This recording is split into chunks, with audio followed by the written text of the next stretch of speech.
Ma'am, dun sa third impeachment complaint against Bibi Sara na na-file today. Meron nga di ba? Saktong-sakto.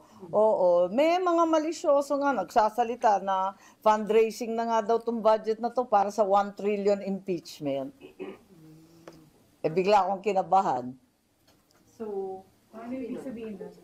Ha? itong budget gagamitin for the impeachment? 1 trillion daw ang inaasam-asam na lilikumin Para Ewan ko. Alam mo, ang daming marites, hindi ko alam. Totally without basis, but it's been maritest. So, ma'am, personally, may preparation ka na sakaling umakyat dito sa Senate yung impeachment? Wala.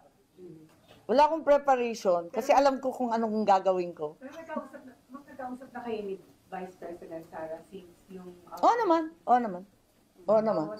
Pero hindi ako oo naman. Pero ma'am, ano lang? Pero hindi pa kami nagkikita eh.